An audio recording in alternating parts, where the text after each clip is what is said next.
a bit. Good morning, everybody. Hi. Look, firstly, I just want to give a big shout out to the wonderful response that I had from my YouTube, because I'll be putting this on YouTube as well. So thank you for everybody for your support and for your encouragement on that post that I did quite some time ago now. Thought it was very timely to come on now and talk a little bit about where we are as a worldwide population going through this global pandemic, and what we can use the surrounding emotional environment, how we can use it to our best advantage and go a little bit deeper.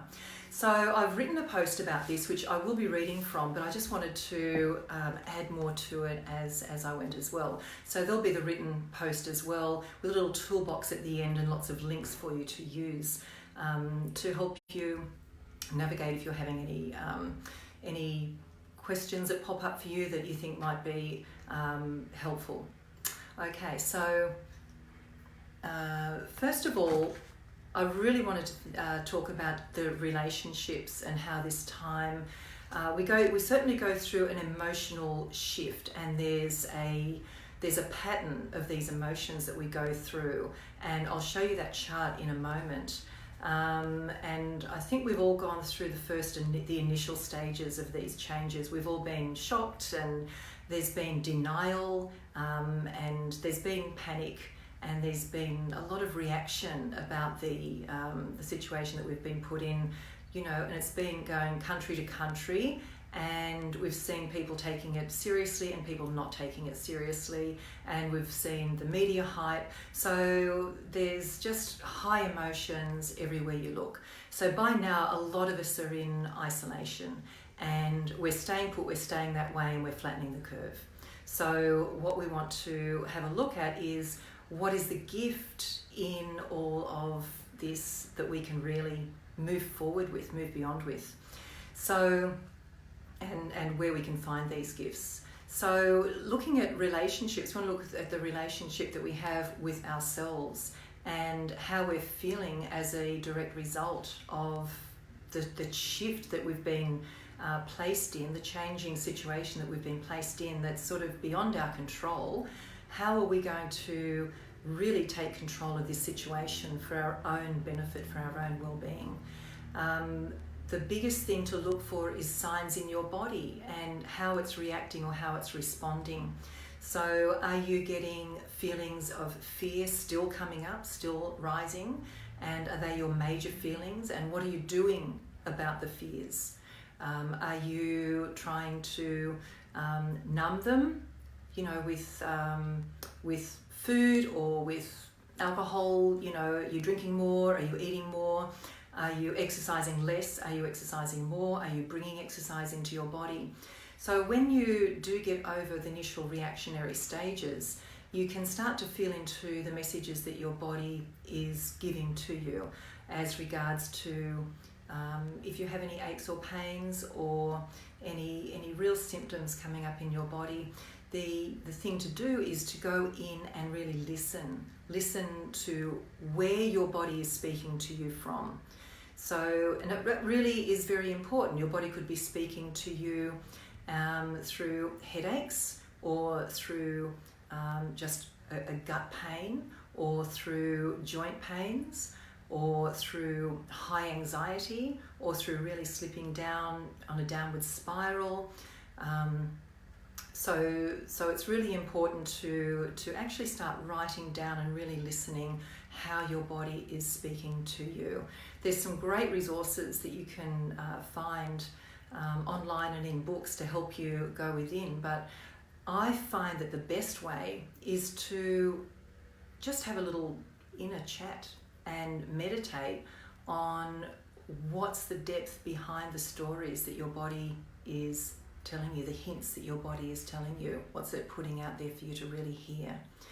And if you do allow the quiet time to go within, you'll probably know the answers anyway, and you can go a little bit deeper into feeling what changes you might need to bring into your life on a permanent basis.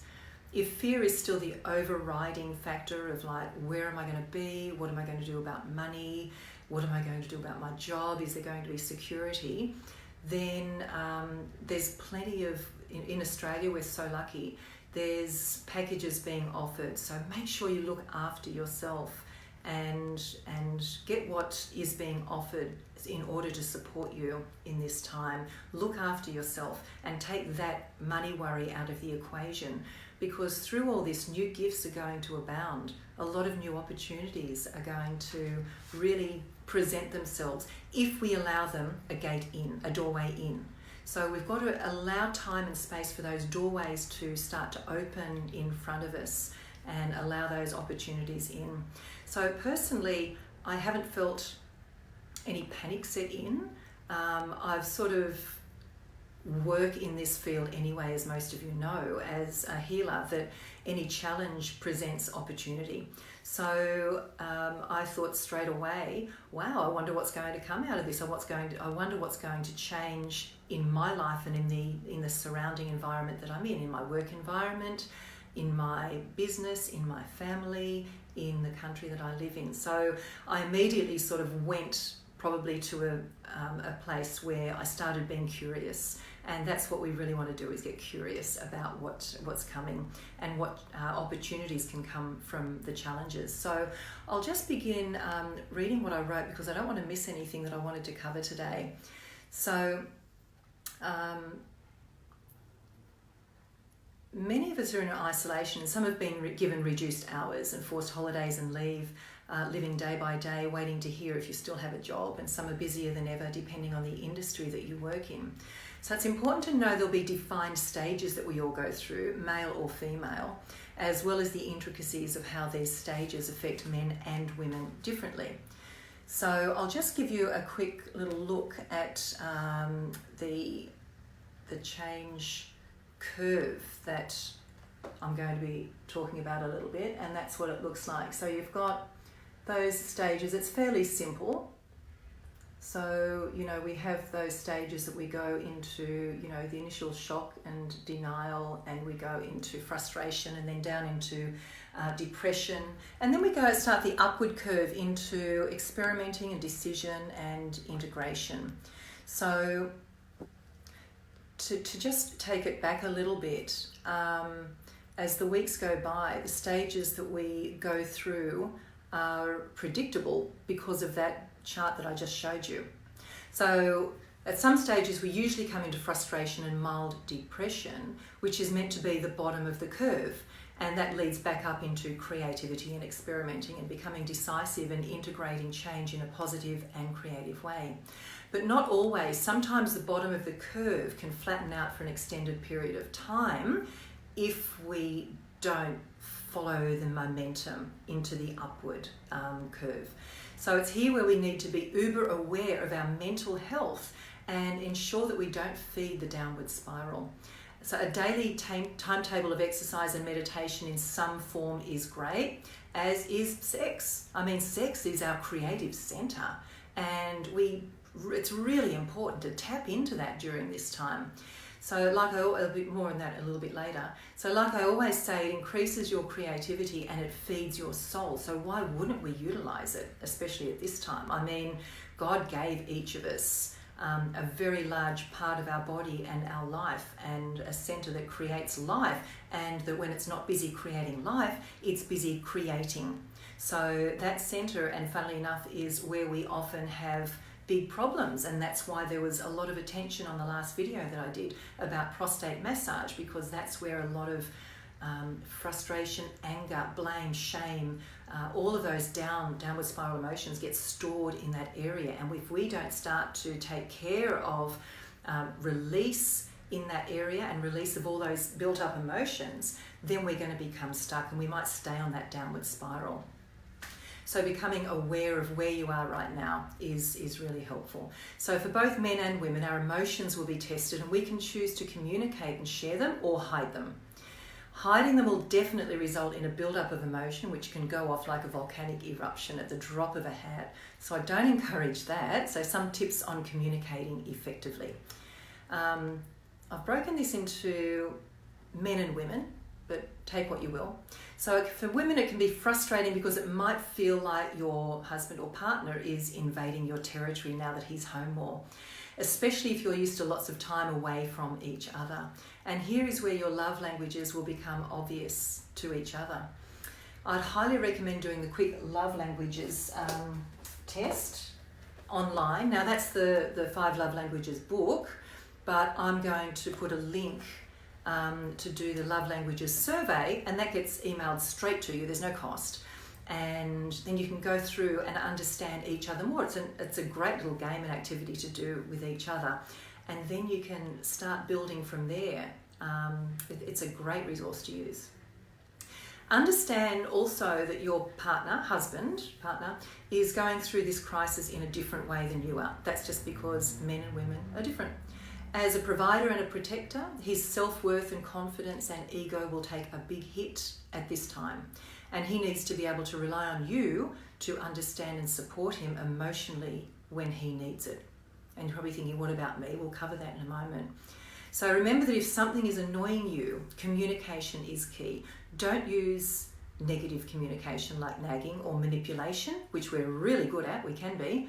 That's not effective communication. It doesn't get us anywhere, and especially at this time. In fact, the more a man hears a complaint or a hint that something needs doing, the more he's likely to probably never do that thing or continue to say, when I get time.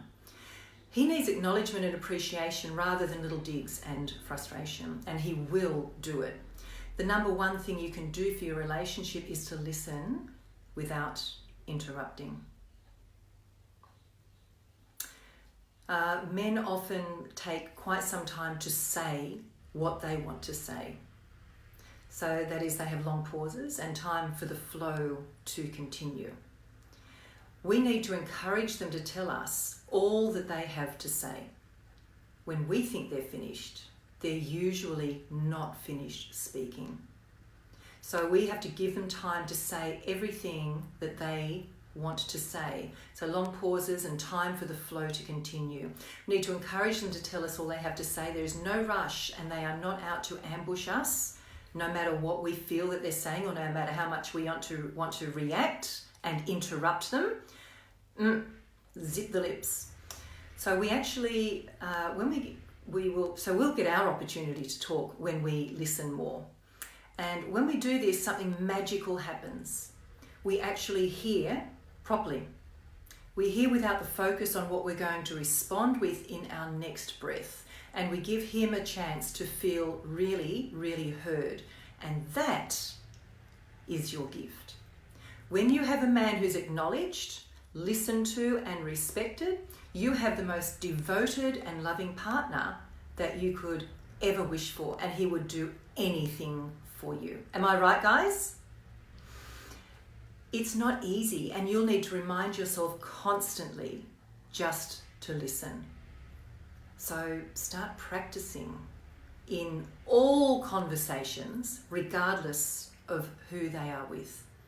Try to talk less and listen more, and you'll probably find that you have less fluff to say and more meaningful conversation, or more that you really want to say. Our conversations are built on fillers, if you like, and I think it's a good time to really dive into that and take a lot of those unnecessary words and jumbled conversation out. So for men, I'll touch on what I believe is going to be helpful for men at this time. Women don't always want an answer to the problem. When we talk to you about something that's on our mind, we often want you to just listen. That's all. Acknowledge our words, but don't offer suggestions until we ask you, or unless we ask you. And that doesn't mean to feel sorry for us, but because you know how strong and resourceful we are, right? Encourage us to tell you everything without interrupting us. Just like I mentioned above, the art of listening. And we'll often solve the issue ourselves anyway. Having said that, and I know that, I can have a conversation, especially with a man, and I will talk and I'll start to solve my own problems. It's just communicating it. And men are usually a lot better listeners than women are, usually. Okay, I'm talking generally here. So encourage us to tell you everything without interrupting us, just like I mentioned, the art of listening, and we'll often solve the issue ourselves anyway. Having said that, we absolutely love it when you protect us and provide for us. So be the gallant and old-fashioned gentleman for us. Make us feel like we are your number one priority, from a place where you look after yourself first. And I say this because we can only give from a full cup. She will understand and respect the time you take to look after yourself, physically and mentally, when she knows that she's the recipient of your confidence when you're filled up on the inside. And so it's sexy when you do something that she asks you. So it's really, really a big turn on for a woman when you do what you say you're going to do, when you do what she asks you to do. And that is when she knows that she doesn't have to continue to nag you. Okay, so perhaps you can let her know when she can expect it to be done, and then honour that commitment regardless of anything. Realise that you've made that commitment and that promise, and just do it and see where it gets you. It will get you a long, long way. And if something does delay it, let her know and set a new play in motion. Don't allow her to feel like she has to constantly remind you. It only drives you both crazy. So with all this understanding and listening and looking after our mental, emotional and physical health, we need to really look after our sexual health as well. So use this time to connect more deeply and much more often in the bedroom with each other. You have the time, so come together and really take your love life to the next level. So if you're single, so much of the above relates whether you're attached or single, since it's all about communication and self-care and awareness. So I won't repeat all of that, but being single has its own distinct areas of challenges and possibilities too. It's time to get into the answers behind the apparent blocks in your life.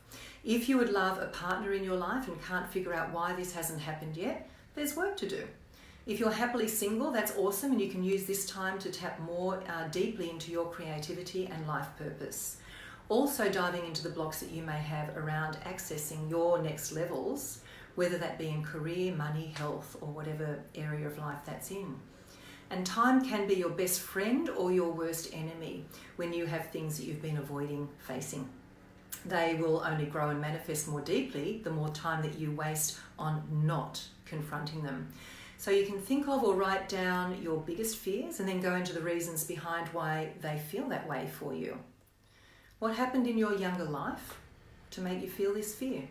Do a little bit of regression, if you like, or your past relationships or your relationship to your parents. What happened in those relationships that you're bringing forward to where you are now, either in or not in a relationship? What are you bringing forward? What's the other person bringing forward? So it could go back even further, so don't beat yourself up if you can't figure it out completely. Simply going to a place of investigation, and that's a really important thing to do, investigate, be curious. That will be very helpful in this next step towards healing. Be curious about your current situation in life. This is your biggest gift. Curiosity might have killed the cat, but you're no pussy.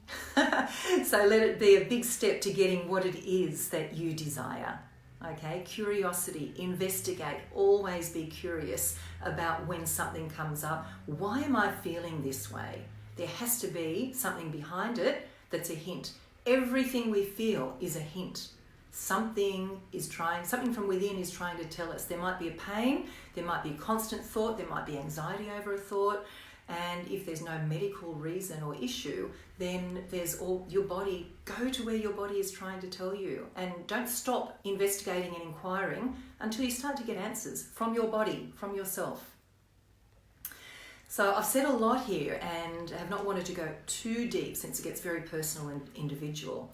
So I'm here if you need me. I've updated my sessions, so if you want to go to the Book Now button here and just have a look at what I'm offering at the moment. It's all via Zoom, it's all online. So I'll put a link to have a look at those sessions if you feel so inclined. And if you have any questions, you can email me, contact@sanctumhealing.com. So I hope you continue to navigate this time in a way that will fuel your growth and propel you in your life. I do, and I'm working on some free meditations. I've got one done, I'm downloading some more as well. So just let me know if you'd like access to those. So just as a little toolbox and some bullet points, I'll include these as well. Write down your biggest challenges and fears, and then become curious and write down everything that comes up, and you'll find answers hidden there. Number 2, don't be hard on yourself. Stop the self-criticism and judgment. This is a crisis worldwide, and we're all facing our fears. You have not failed anyone, not even yourself. Wrapped up inside this pandemic is a gift that you may never have realized that you wanted or needed. Do the 5 love languages survey regardless of your relationship status, and I'm including that link here as well. Listen, listen, listen, and then listen some more when others are speaking. Just listen 10 times as more as you speak, and then you'll know so much more about this person and what they're trying to say. You'll be a much more effective communicator in this way, in all areas of your life and in all relationships, even to your children. It's really important to really listen to what your children are saying. I had an amazing breakthrough last year with a member of my family, just by listening and really going deep and putting aside my reactions and just going into exactly what they were saying. And there was a big breakthrough after that. It was really awesome, great for us. So only time gives us the space to form our thoughts while not being led by our critical nature or our ego or our self-serving reactions. And that's what they usually are. We don't think they are, but a reaction is something without a lot of thought in it, right? So meditate regularly in some form. Hey David, how you going? Thank you. There are no shortages on YouTube and Spotify and other apps if you want to find some meditations. So, as I said, contact me if you want some free meditations from me. Amp up your sex life with or without a partner, and do it mindfully, following a more connected intimacy and a less result-driven focus. It's really time to tap into your creative center. That's where it is, guys. Tap into it. Remember to book a session with me if you'd like a more personalized message, because when I connect with you, I connect with your energy. I receive messages, and of course I hone in on where the exact healing is required, and with the methods that I use, instant healing takes place. And so all right, so that's everything that I wanted to say to you today. So I hope that you're doing okay. I hope that this is really gives you something to think about. Feel free to share it, pass it on, comment, let me know how you're going. I would love to hear, and reach out if you need me. So thank you, and if you tuned in halfway through, you might want to go back, because I did cover quite a bit in this video. I'll see you soon. Thank you. Bye.